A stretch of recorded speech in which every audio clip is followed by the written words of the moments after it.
Your mind opens toward the white nothingness as if hanging in midair. And something living inside the maelstrom, invisible but perceptible, freezes in front of you, awaiting your command.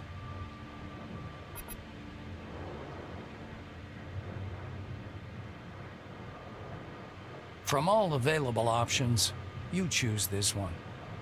After all, who, if not the people of Carmine Heights, deserve to be the first leaving the dome that within a few years became a prison to humanity? You give the maelstrom an order, and it obeys without a grumble. The spinning vortex widens and shoots up to the skies. A real storm rises around you within moments. It pulls in streams of whitish mist floating over the ground. You end up in an endless whiteness, in a dead, silent nothingness.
Yoko looks at you with glowing blue eyes. Research mode.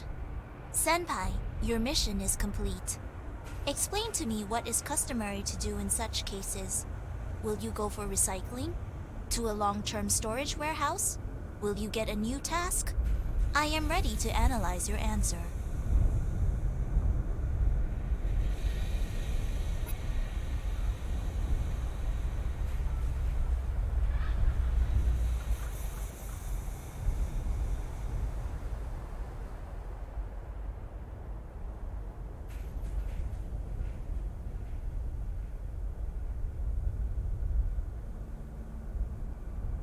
The Robo-Girl nods. The answer is accepted.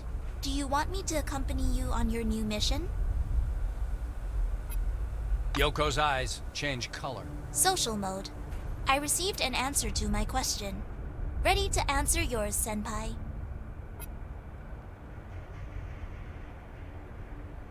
The Robo-Girl freezes for a couple of seconds, apparently analyzing the data array.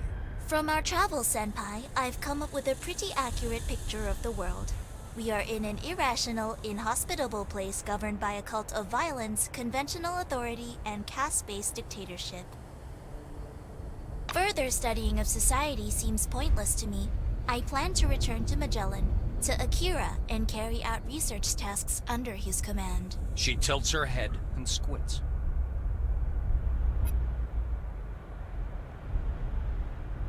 The girl nods shortly. Offer accepted, Senpai. I will prioritize your tasks. Let's begin our scientific mission, Senpai.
Nakamura is pacing back and forth in her tent, but stops anxiously when you come in.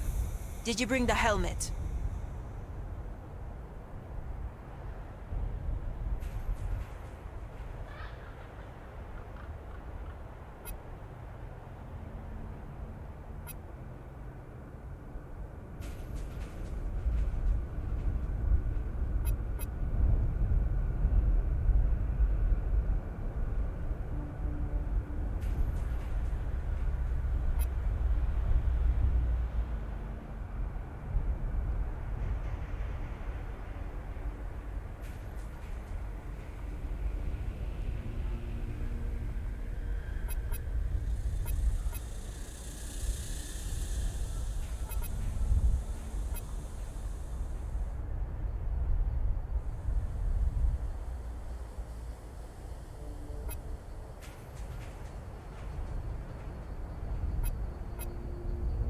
Nakamura's face pales. You may go.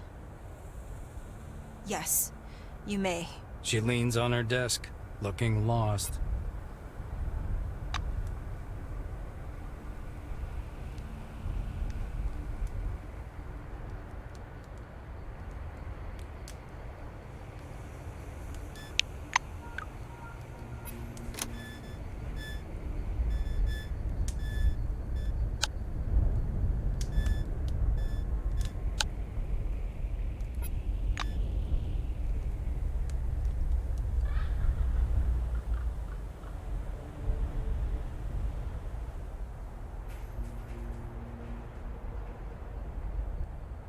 I thought they could only be found on military bases. Where'd you get that servo ship?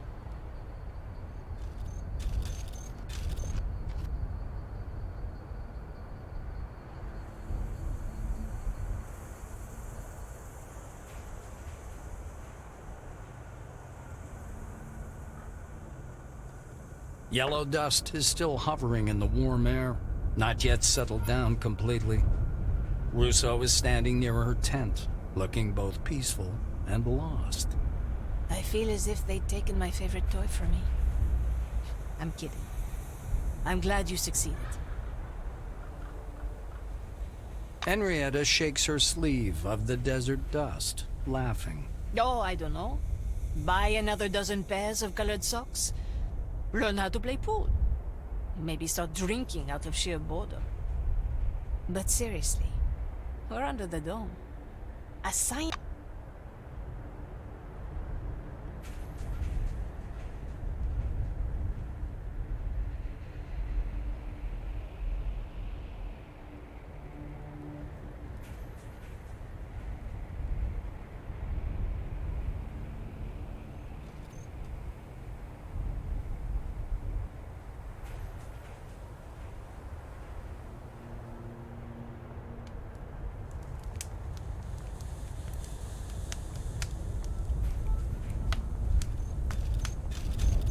Johan and Olivia are already waiting for you. They're watching the maelstrom, standing by their tent. It seems almost motionless from here. Huge, slow, resembling a gray pipe stretching toward the ruins of the spire. You turned it into a tunnel. Johan half asks, half claims, staring into the sky. Oh, well, one can forget about the calm, normal life. Of course, there's no problem more urgent than to get out of the dome. But maybe you've forgotten we have a home? We have Carmine Heights. Olivia grumbles.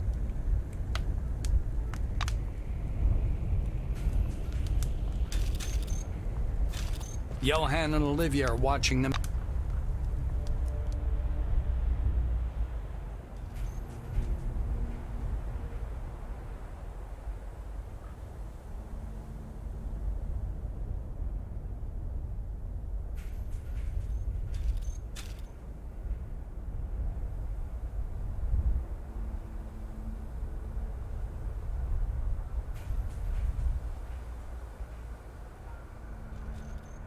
Hanging her head, Fox is listening to her own feelings.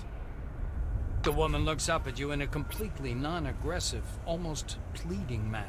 The maelstrom sounds different when it's inside your head. A lot different. She shrugs. Same as always.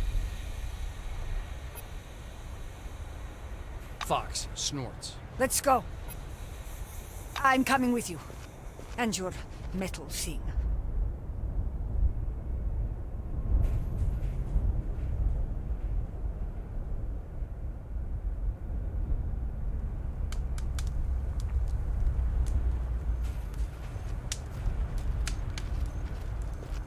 Victoria frowns. You are still here, Knight?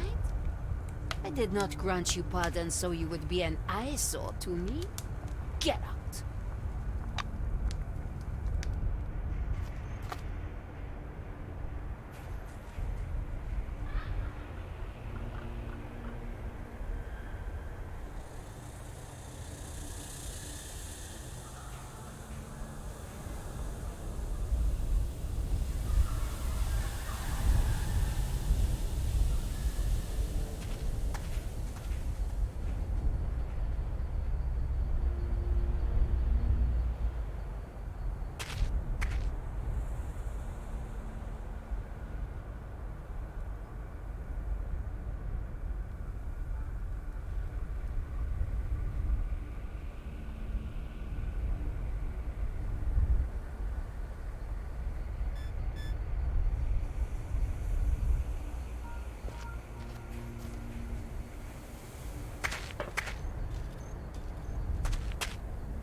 The abbot towers over you threateningly.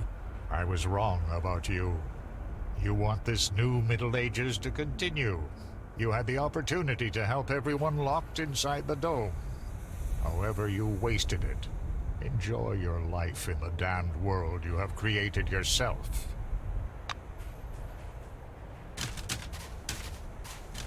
The Reverend gives you a long, gloomy look. He's not smiling anymore.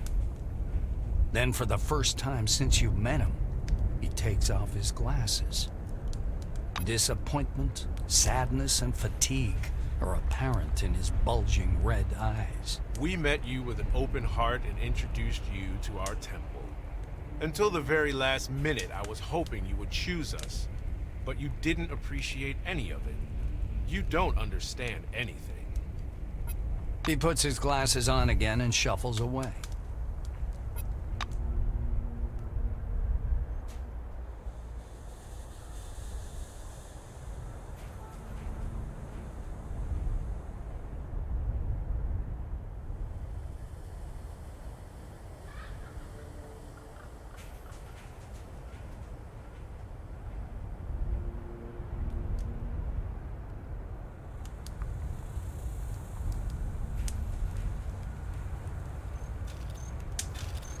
Zemeckis is sitting in the same place, but there's no teacup in front of him.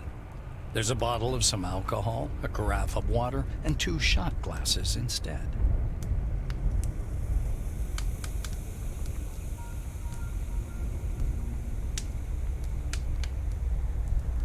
Hieronymus raises his glass slightly above the table. So, how are you doing? Feeling like a winner? Sit down. Let's drink to your success. Zemeckis pushes the bottle toward you, allowing you to have a better look at it. Ouzo, a Greek national drink. In fact, it's hoots with anise, fennel, and cloves. It's very strong, so I'll reduce it for you. You can try it straight later, if you wish. I like it straight. Though, I'll repeat myself. It's a personal preference. He half fills your shot glass with ouzo, then adds water from the carafe. The liquid turns rather turbid. Zemeckis watches your sour face and laughs. Oh dear, come on. You're thinking now, he's gonna poison me with that hooch. Nope. Zemeckis downs his glass and squeezes his eyes shut. The drink smells pleasantly of fennel and has a slight warming effect, though it leaves a hint of metallic aftertaste, and your lips and tongue turn slightly numb. Zemeckis is attentively watching you drink. Do you recall our old conversation about tricks? About the assistant drawing everyone's attention? He shows you the tools used for the trick, as if they were important. Though actually, they are just junk. The only purpose of those tools is to be demonstrated, while the magic is happening just next door. He looks down at the empty shot glass in your hand. Think about it. Drinking with a man who you've so completely let down. Once again, you've surprised me, employee. Perhaps now is the time to say goodbye. I have things to do. I must mitigate the damage you've done to my organization. Thanks for the company. Farewell. Hieronymus winks at you.